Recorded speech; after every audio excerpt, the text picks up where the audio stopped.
everyone, and especially to our instructor, Sir Von Dimasoy.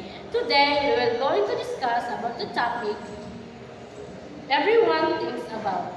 Understanding death, what does it mean? Death is a part of life that everyone will experience. People have many questions. Is this the end? What happens after? Why does it exist? Some feel afraid, some are curious, and many have different beliefs. For Christians, the Bible gives clear answers, truth and comfort about life and death. The goal of this topic, we will study what the Bible teaches about death, the nature of the soul, and how human life began according to God's Word. Next. Different beliefs about death. Posing views 1. Death is the absolute end. When you die, nothing is left.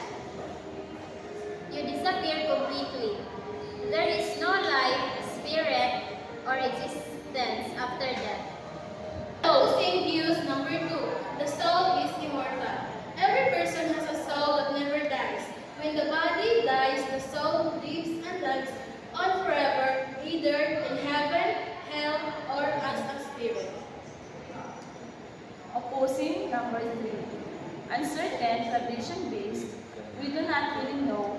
It could be reincarnation, ghost, or another life. We just follow stories or what our family taught us. Beliefs, ideas from culture, not clear scripture. Where I stand, based on the Bible, death is a stage of rest, not a journey. And based on the Bible, chapter 12, verse 7, body returns to dust. Breath, life, return to God. The person is asleep, not unconscious somewhere else. Death is not the end, but a pause until the resurrection. The soul is immortal and cannot die, not immortal.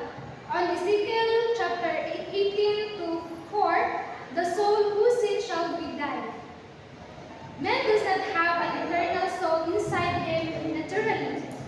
Immortality is a gift from God, only Romans 6 to verse 23, not something we are born. Man is made from the dust plus God's breath, Genesis 2 to 7, not something God formed that from the dust, breathed life, man become a living soul. We were here basically being created by God. Life belongs to Him. When death lets life stop until God gives it again. In summary, I believe death is asleep. The soul is immortal and eternal life in God's promise through Jesus. Usapan. Sili. Isa lang. Isa lang. Biblical truth 1. What happens at death? Death, according to Scripture, Ecclesiastes 12 verse 7, then the dust will return to the earth as it was, and the spirit will return to God and live it. Creation, dust is a body plus breath of life equals living being. In Genesis 2 verse 7, at death, body goes back to dust, and life force breath goes back to God. And the result, the person rests unconscious, waiting for the resurrections. And truth is, death is life, like sleep, no pain, no knowledge, no suffering. Nature of the soul. Mortal versus immortal soul. The soul is inside you and it cannot die. It is eternal by nature. In Ezekiel chapter 18 verse 4, behold, all souls are mine, the soul who sins shall die. Soul, the whole living person, not a separate ghost inside. Mortal soul, the soul can die. It is natural. It is not natural, eternal. Immortality, only given by God as a gift. Romans chapter 6 verse 23.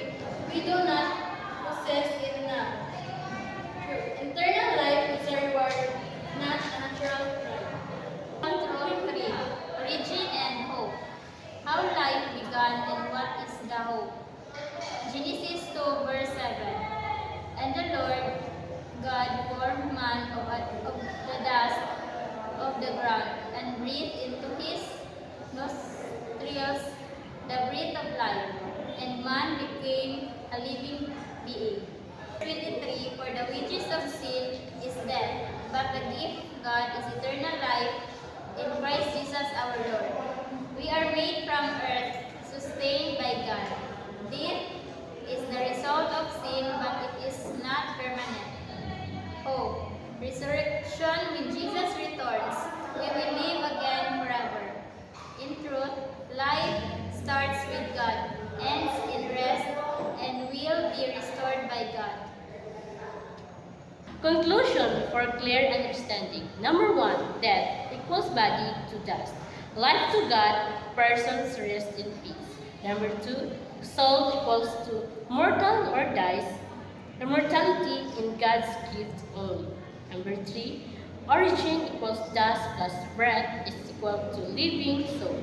And number 4, my stand. I believe the Bible teaches death is sleep, soul is mortal, and hope is in the resurrection. For our final thought, the Bible removes the confusion and fear. It teaches us to see death as God designed it, and to trust in His promise of life forever. And that's all. Thank you. Okay, Well,